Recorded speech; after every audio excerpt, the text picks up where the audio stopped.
What up, party people? Welcome back to another episode of Controversial Album Covers. This is episode number 91.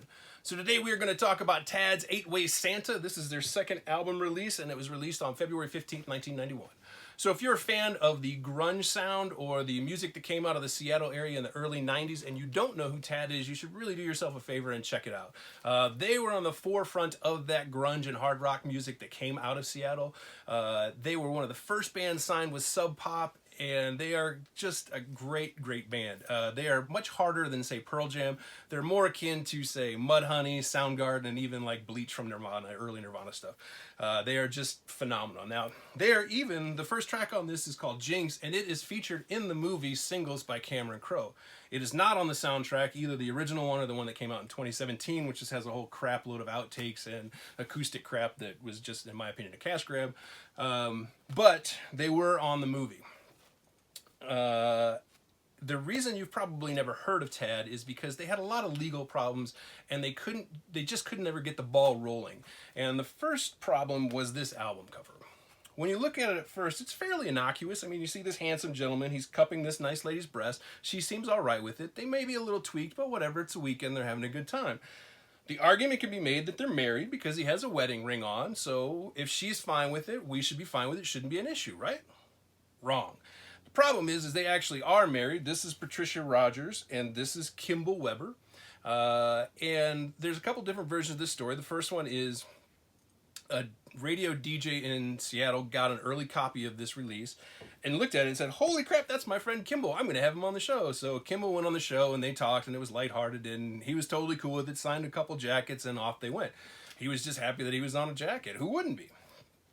Next part of the story is that Patricia Rogers saw a review for this album in Spin magazine and looked at it and said, not happy with this, because they had long been divorced and she had remarried about a year prior to this album coming out, but she was now born-again Christian with her husband, and this painted her in a bad light. I guess it depends on your lighting, but maybe if you're a born-again Christian, maybe this is probably not something you want your church congregation friends to see. I don't know. I don't have a church congregation friendship. So she sued them. They settled out of court, and she was awarded $2,500 that was paid $25 a month until it was paid off. Now, this is where Jesus put it in her pooper.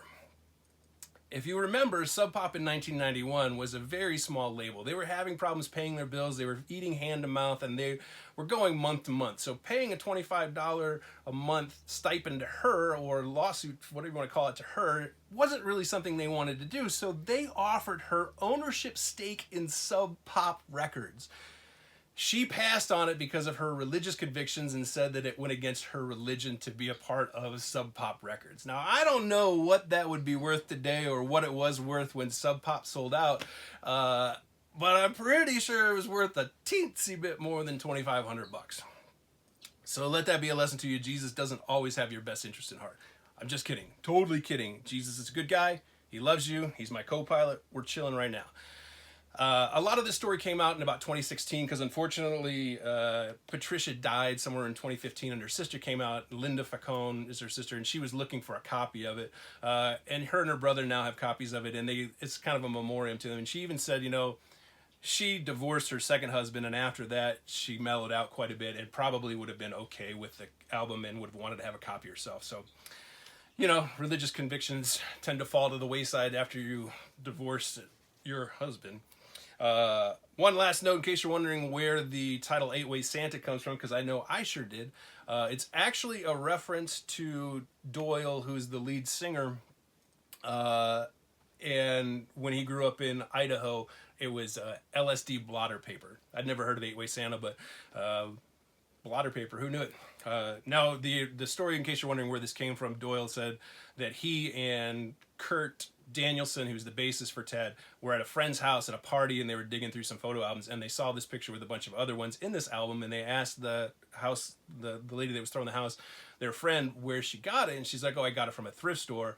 And they said, hey, can we take them? And they're like, yeah, sure, go ahead. And then, of course, this became an album cover. Now, she says that this was never donated and that somehow it was either A, stolen from a garage sale, or somehow got accidentally donated or whatever. So who knows whatever happened. But regardless, Always pay attention to what you're donating and make sure that you secure the rights to anything that you're trying to do before you do it, because otherwise you're going to end up having to pay somebody at some point, or you're going to take it in the pooper.